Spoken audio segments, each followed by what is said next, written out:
Hello students, मैं विकास पारी SSK online classes में आपका स्वागत करता हूं। पिछली वीडियो में हम मुख्यमंत्री के बारे में चर्चा कर रहे थे, जिससे संबंधित हमने सामान्य बातों पर चर्चा कर ली थी। मुख्यमंत्री से संबंधित दो अनुच्छेदों का हमने जिक्र किया था, एक अनुच्छेद 163 और एक अनुच्छेद 164, जिसकी सामान्य स्थिति को हमने देख लिया था कि मुख्यमंत्री बहुमत दल का नेता होता है और बहुमत दल का नेता किस प्रकार से निर्मित होता है, कैसे विधानसभा में जनता के द्वारा प्रतिनिधियों को चुना जाता है। ऐसी तमाम बातें हमने मुख्यमंत्री के बारे में देख ली। मुख्यमंत्री की योग्यताओं की यदि हम बात करें, जैसे चर्चा पिछली बार भी कर चुके थे, संविधान के अंतर्गत मुख्यमंत्री की योग्यताओं से संबंधित कोई विशेष बात नहीं उल्लेखित है। हाँ, लेकिन इस बात का जिक्र है कि मुख्यमंत्री विधानसभा या विधान परिषद का सदस्य होना चाहिए। यदि नहीं है और किसी बाहरी व्यक्ति को मुख्यमंत्री बनाया जा रहा है, तो कम से कम 6 माह के भीतर उसे विधानसभा या विधान परिषद की सदस्यता ग्रहण करनी होगी। ये तमाम बातें हम देख चुके थे। आज आते हैं उसी क्रम में मुख्यमंत्री से संबंधित कार्यकाल। जैसा मैं पहले भी कई बार चर्चा कर चुका हूं कि तमाम संस्थाएं, तमाम पदों का जो हमारा कार्यकाल रखा गया है राजनेताओं के लिए, वो 5 वर्ष रखा गया है। उसी तरह मुख्यमंत्री का कार्यकाल भी 5 वर्ष होता है। इसका कारण क्या है? मुख्यमंत्री जो होता है वो विधानसभा का मेंबर होता है। विधानसभा में बहुमत दल का नेता होता है। जब विधानसभा का कार्यकाल 5 वर्ष का है, तो स्वाभाविक है मुख्यमंत्री का कार्यकाल भी 5 वर्ष होगा। लेकिन समय से पहले ये त्यागपत्र दे सकता है या समय से पहले इसे पद से हटाया जा सकता है। समय से पहले पद से कैसे हटाया जा सकता है?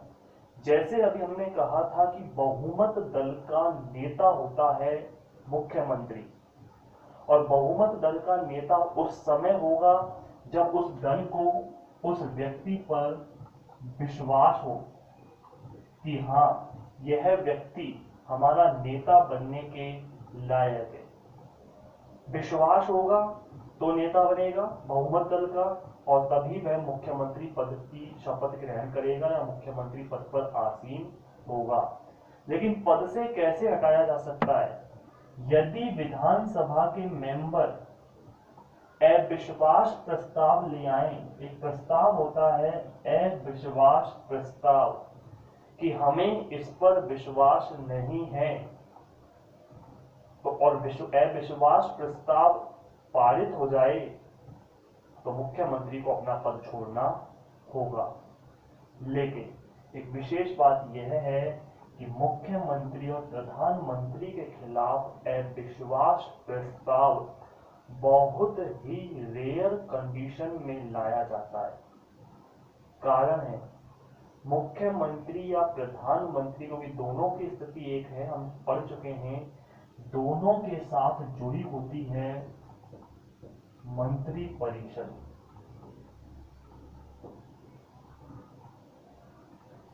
प्रधानमंत्री का जब टॉपिक चल रहा था, उस समय मैंने आपसे एक बात कही थी कि प्रधानमंत्री जहाज के उस नाविक के समान है जिसके डूबने से जहाज का डूबना निश्चित है, या प्रधानमंत्री घड़ी की उन सुइयों के बराबर है जिनके बिना घड़ी का कोई अस्तित्व नहीं है। अर्थात प्रधानमंत्री के साथ जुड़ी होती है मंत्री परिषद। यदि प्रधानमंत्री अपना पद त्याग करते हैं या प्रधानमंत्री को पद से हटाया जाता है, तो पूरी की पूरी मंत्री परिषद को त्याग पत्र देना पड़ता है, या पूरी की पूरी मंत्री परिषद को अपदस्थ समझा जाता है, अर्थात पद से हटा दिया जाता है या स्वयं उन्हें अपना पद त्यागना पड़ता है। तो ऐसे में ये मंत्री परिषद जो खुद विधानसभा के मेंबर होते हैं, ये कभी नहीं चाहेंगे कि हमें हमारा पद त्यागना पड़े, क्योंकि मुख्यमंत्री पर अविश्वास प्रस्ताव ये लेकर आए तो ये तो हट ही जाएगा, लेकिन साथ ही साथ ये पूरी मंत्री परिषद को भी त्याग पत्र देना होगा। तो ऐसी स्थिति में बड़े ही रेयर कंडीशंस के अंतर्गत ही मुख्यमंत्री को पद से हटाया जाता है, अन्यथा संभव नहीं है।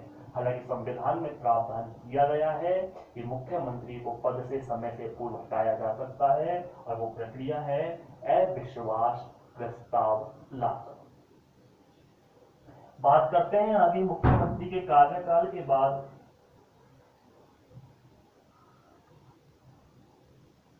इसकी शपथ की।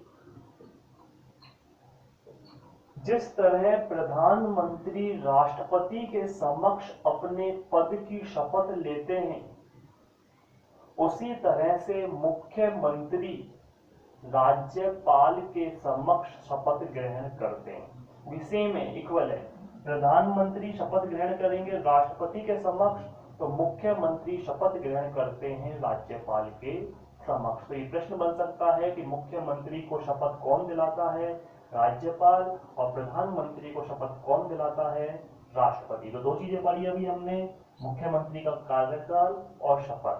कार्यकाल होता है 5 वर्ष का, लेकिन समय से पूर्व भी इन्हें अपदस्थ किया जा सकता है या स्वयं त्याग पत्र दे सकते हैं। और शपथ की बात यदि करें तो शपथ जो दिलाई जाती है वो राज्यपाल के द्वारा दिलाई जाती है।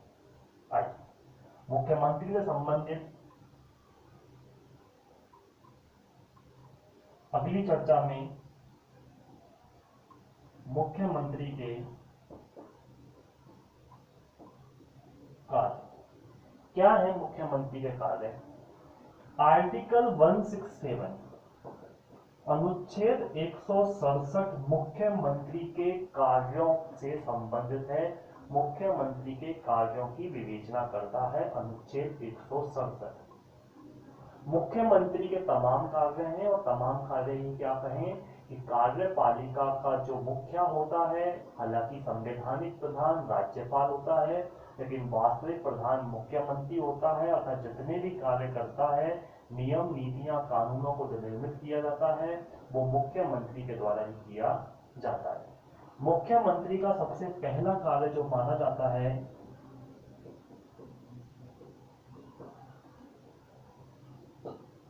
वो मंत्री परिषद का गठन माना जाता है। ये मुख्यमंत्री का पहला कार्य है, मंत्री परिषद का गठन। मंत्री परिषद होती क्या है, जरा इसे समझने का प्रयास कीजिए। हालांकि मैं प्रधानमंत्री वाले टॉपिक में समझा चुका हूं, एक बार पुनः इस पर चर्चा करते हैं। 3 प्रकार के मंत्री बनाए गए हैं, मंत्रियों के 3 स्तर रखे गए हैं, जिनमें सबसे पहले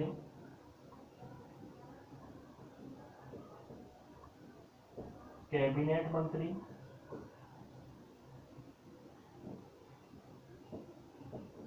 राज्य मंत्री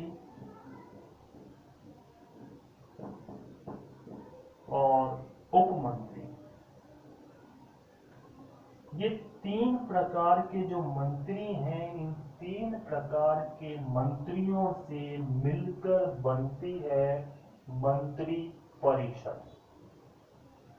कैबिनेट मंत्रियों को मंत्रिमंडल नाम दिया जाता है। ये ध्यान रखें, मंत्रिमंडल और मंत्री परिषद में वैसे अंतर क्या है, तीनों को मिलाकर अगर बोला जाएगा तो मंत्री परिषद है, और ओनली कैबिनेट मंत्रियों की यदि हम बात करते हैं तो वह मंत्रिमंडल है। कैबिनेट मंत्री वे मंत्री होते हैं जो पक्ष में यानी सत्ताधारी दल के वरिष्ठ नेता होते हैं। सत्ताधारी दल मतलब जिसकी सरकार बनी है, अर्थात वही जो भी हम बात कर रहे थे, बहुमत प्राप्त दल। सत्ताधारी दल के वरिष्ठ नेता होते हैं, वरिष्ठ विधायक होते हैं, मुख्यमंत्री इनको महत्वपूर्ण पद प्रदान करते हैं। और ये जो होते हैं वो अपने विभाग के स्वतंत्र प्रभारी होते हैं, अर्थात इन्हें किसी भी प्रकार के निर्णय लेने के लिए किसी से सलाह या परामर्श नहीं करना होता। ये सिर्फ मुख्यमंत्री से परामर्श करके अपने विभाग के स्वतंत्र निर्णय ले सकते हैं। जैसे यदि मैं बात करूं प्रधानमंत्री से संबंधित कैबिनेट मंत्रियों की, तो विदेश मंत्री, रक्षा मंत्री, गृह मंत्री, वित्त मंत्री, ये वे बड़े पदों पर बैठे हुए आसीन व्यक्ति हैं जिन्हें कैबिनेट मंत्री कहा जाता है। जैसे वित्त मंत्री निर्मला सीतारमण, गृह मंत्री अमित शाह, रक्षा मंत्री राजनाथ सिंह, ऐसे कई महत्वपूर्ण पदों पर बैठे हुए जो व्यक्ति हैं, इन व्यक्तियों को कैबिनेट मंत्रियों में शामिल किया जाता है। उसी तरह से राज्यों के अंतर्गत भी मुख्यमंत्री के द्वारा ऐसे ही महत्वपूर्ण विभाग जिन अधिकारियों को यानी जिन विधायकों को दिए जाते हैं, ऐसे विधायक कैबिनेट मंत्रियों में शामिल होते हैं और ये अपने में पूरी तरह से स्वतंत्र होते हैं, अर्थात निर्णय लेने के लिए इन्हें सिर्फ मुख्यमंत्री से सलाह मशवरा करना होता है, अन्यथा ये किसी से सलाह मशवरा परामर्श किए बिना अपने विभाग का स्वतंत्र निर्णय ले सकते हैं। बात करें दूसरे मंत्री राज्य मंत्री की। राज्य मंत्री वे मंत्री होते हैं जो कैबिनेट मंत्री के कार्यों में सहायता प्रदान करेंगे। ये स्वतंत्र होते हैं लेकिन ये इनके कार्यों में सहायता प्रदान करने वाले होते हैं। कार्य ये करेंगे और ये इनके होंगे सहायक। कभी कभी इन्हें भी स्वतंत्र प्रभार दे दिया जाता है, कभी कभी, अन्यथा ये इनके सहायक होते हैं। और उप मंत्री जो होते हैं वो राज्य मंत्रियों के सहायक होते हैं। ये इनके कार्यों में सहयोग करेंगे और ये इनके कार्यों में सहयोग करेंगे।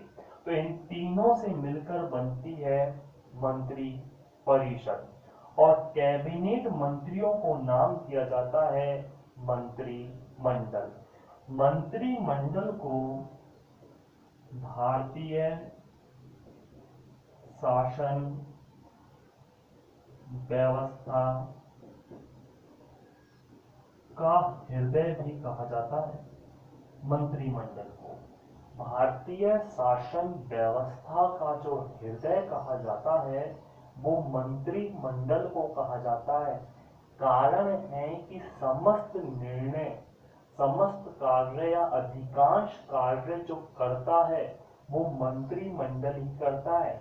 ये और ये अर्थात राज्य मंत्री और उप मंत्री तो सिर्फ कैबिनेट मंत्रियों के कार्यों में सहयोग प्रदान करते हैं। ऐसे में भारतीय शासन व्यवस्था का जो हृदय कहलाता है वो मंत्रिमंडल कहलाता है। कई बार ये प्रश्न पूछ लिया जाता है कि भारतीय शासन व्यवस्था का हृदय किसे कहते हैं, तो मंत्रिमंडल को भारतीय शासन व्यवस्था का हृदय कहा जाता है।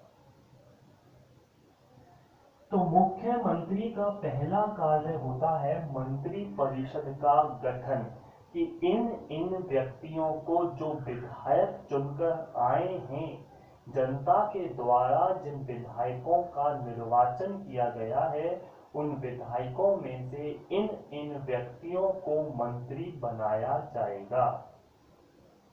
तो मंत्री परिषद का गठन। नंबर 2, मंत्री परिषद के विभागों का बंटवारा, विभागों का बंटवारा, कि इस व्यक्ति को ये मंत्री पद देना है और इस व्यक्ति को ये, कि ए नाम के व्यक्ति को रक्षा मंत्री, बी नाम के व्यक्ति को शिक्षा मंत्री, सी नाम के व्यक्ति को कोई अन्य मंत्री जो बनाना है, इसका निर्णय मुख्यमंत्री ही करता है। तो विभागों का बंटवारा करने का निर्णय भी मुख्यमंत्री का होता है।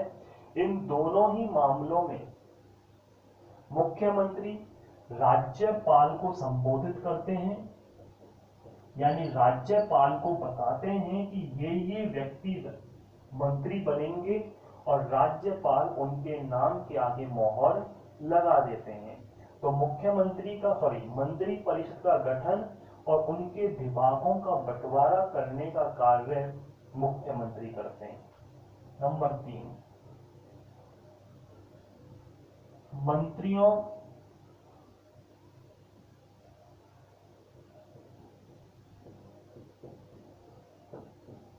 व राज्यपाल के मध्य कड़ी। मुख्यमंत्री का एक महत्वपूर्ण कार्य यह भी होता है कि मुख्यमंत्री मंत्री व राज्यपाल के मध्य कड़ी का कार्य करते हैं, योजक करने का, जोड़ने का कार्य करते हैं। कोई भी मंत्री बिना मुख्यमंत्री की अनुमति के राज्यपाल से नहीं मिल सकता। ये सबसे विशेष बात है। कोई भी मंत्री राज्यपाल की अनुमति के मुख्यमंत्री की अनुमति के बिना राज्यपाल से नहीं मिल सकता। वहीं राज्यपाल भी सीधा संवाद मंत्रियों से नहीं कर सकते। मध्यस्थ के रूप में यानी कड़ी के रूप में मुख्यमंत्री को भूमिका निभानी होती है। जिस तरह से चैन होती है कि इस कड़ी को जोड़ने का कार्य ये कर रही है, ये मुख्यमंत्री मान सकते हैं, इसे राज्यपाल मान सकते हैं और इसे मंत्री परिषद मान सकते हैं। तो इन दोनों को जोड़ने का कार्य मुख्यमंत्री करते हैं। मुख्यमंत्री की अनुमति के बिना कोई भी मंत्री राज्यपाल से नहीं मिल सकता। नंबर 4,